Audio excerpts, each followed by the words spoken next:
I know. You mentioned you were down in D.C. and Right. previously you read the email that Aaron Alexis had sent you. Correct. You know, the Navy Yard shooter, and Correct. I guess you met another person at the same Navy Yard that's going through similar Yeah. things. Correct? Yeah, I was about to get to that, and I'm glad you mentioned it. So, out of the people who've been scanned, I had them coordinate a few of the people in D.C. got scanned, and so I went down a few days later to meet with them, and I believe the two people who got scanned showed up positive.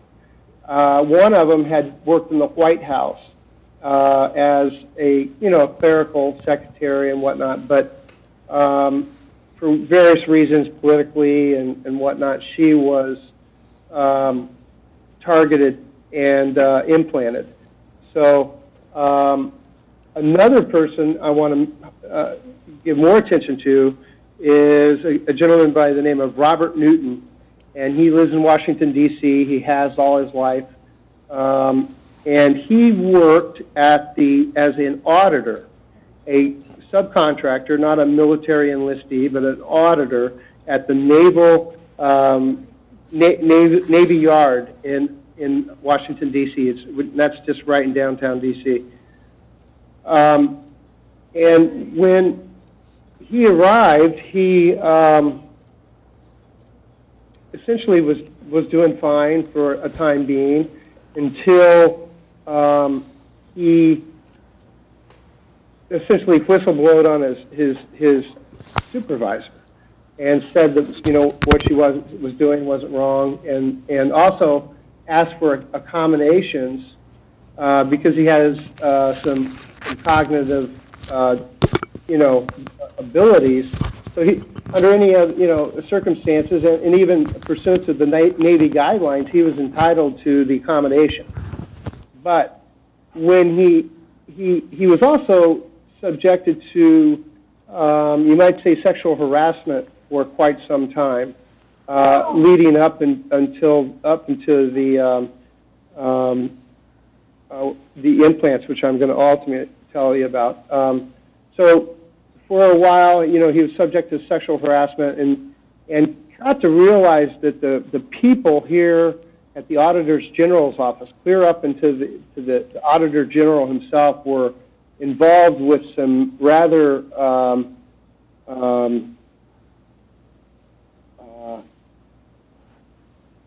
promiscuous lifestyles, let's say. And he was not wanting to participate in that, and he witnessed a couple things that they apparently were threatened by, and then he began getting targeted. They essentially wanted him to leave, but he didn't really quite realize what was all going on until later. And ultimately, he went to a doctor's appointment in Virginia, and during that doctor's appointment, it was highly unusual. And when he came out of it, he essentially was implanted with one of these RFID chips that I was telling you about. The dentist had injected this deep into his mandibular jaw, which is where many of the nerves come from the brain, and it gives you also strong auditory signals.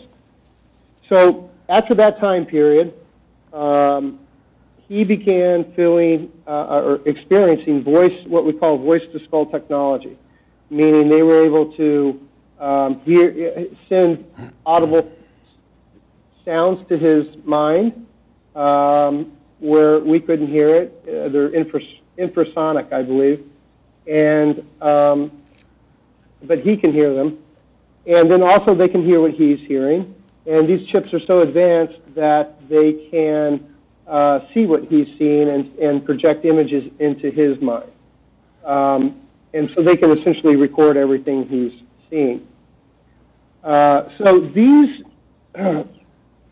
microchips have been found under X-rays with him, and at a doctor, under MRIs and whatnot. And he's also tested positive for the scan. So these chips are emitting these frequencies. Unfortunately for him, the surgeons told him that there's a possibility that he would be paralyzed if they would remove the chips due to the location that it's in.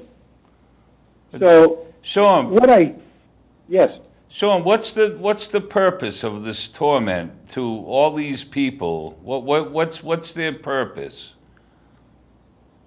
What I was about to say was what my conclusion from the whole thing was, kind of a stark revelation is that there are people high up in the government agencies and even some private people who have enough money to afford to get this top secret technology that's slipped through, and been sold off and whatnot. Yeah, but, like the George Soroses of the world. You got it. Yep. Oh, absolutely. Yep. Yep. And all of the people at Lockheed Martin who are paid to gang stock and other companies, which we can go into in a minute. So going back to Robert Newton, he worked at the Navy Yard, same building, not same floor that Aaron Alexis worked on. Now, in those other buildings are NCIS for the Navy, just like you see on the TV shows. Well, they have technologies that are way beyond the TV show. And it appears that members of, say, even the Auditor General's office had access to this technology and the ability to, microchip people. And they're using it essentially when they determine that they don't like you and they want you out and they want to harass you. That's how they get rid of them. There's been one employee who was committed suicide, and there's been all kinds of just nonsensical things that have gone there with employees. Several employees have had to quit. But in Robert's case, they did implant him, and so now he filed several administrative remedy type cases and is in the process of fighting those. And I'm actually in the process of trying to get licensed in the District of Columbia so that I can possibly represent more of these victims. But it was just amazing that, and the people in the Auditor General's office who had access to these technologies, meaning they could pull up on their smartphone, use their smartphone, and essentially cause my client, Mr. Newton, or my potential client, Mr. Newton, to suffer shocks in his head or to hear whatever voice they want to project into his head. And, it's oftentimes, oftentimes they make fun of him or they just tell him to kill himself or whatever it may be. But it's to harass him. Now, the funny thing is, once he began hearing of the lawsuits and whatnot, a lot of these people have resigned. So, but that's just Robert Newton's case. It was in the same building as the Aaron Alexis incident where he killed many of those employees. And those are the employees who have a long track record of using this kind of technology. And there's literally bullet holes in the office walls, and they leave them there to kind of give you a message. If you don't play ball, number one, you'll never get an advancement, and that's one of also the things that happened to Mr. Newton. When he asked for an accommodation, they wouldn't give him his pay advance, which he should have gotten. So they do anything they can to kick you out, and if you don't leave, they're willing to microchip you and harass you with directed energy weapons and whatnot. Now, Shawn, Shawn? Yes. Yeah, while you're on the subject of the top military type people, which Yep. we talked about with these high-ranking government officials or these wealthy billionaires in the Billionaires Club, these people that are using children as sex slaves, mind control, Yep. all this stuff. Yep. It's a known fact that they can use these satellites as a voyeuristic tool to engage in sexual activities. Correct? Absolutely. And these chips are so advanced that they can produce sexual stimulation. I know of one woman out of all those people we've talked to who, actually experiences gratification all day long, where some people experience torture in those parts. And I believe that you had a similar encounter when you were dating your former girlfriend. Is that right? Yeah, actually, well, that's when it started. When up in New Hampshire, when we were sexually active, and they took this laser and encircled my rectum and wouldn't stop, and then went after my other private parts, and the only way I could prevent it was to keep moving, move out of the way. Like if I was in the shower, they would attack me hard. I'd just move. I'd just keep moving, and then the beam, whatever it was, it couldn't stay locked on me, you know? So, but I knew it had something to do with sexual stuff, and let's refer to this other person as just an 11-year-old girl. There was an 11-year-old girl that also they were messing with. And that's why I fight the fight, and I want justice of what happened up there, because the school knew, people knew, and the police knew. Everyone turned their heads.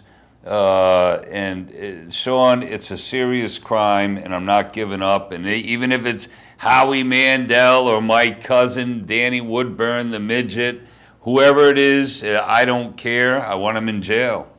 Shawn, this is Wally K talking. I'm going to butt in a little bit here too, because go, Wally. We've got a crisis in our country right now where we're bringing in all kind of illegal people, young children. Young children are being brought in by adults, not the parents, but adults. Now, who knows what's happening to these children? Are they going to be sent over and be sex slaves for people in America? It's a very big possibility. They're doing it already, from what I hear. I don't know if you've heard anything about this, but I know I have read it. From what I know, the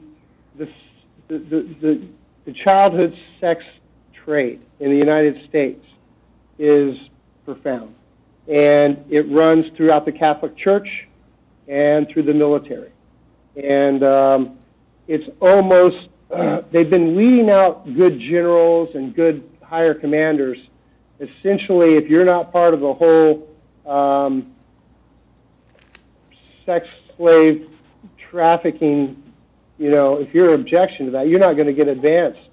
I believe above a G14 or something like that. Now, Shawn, hold on a minute. Obama's been purging our military of a lot of good generals.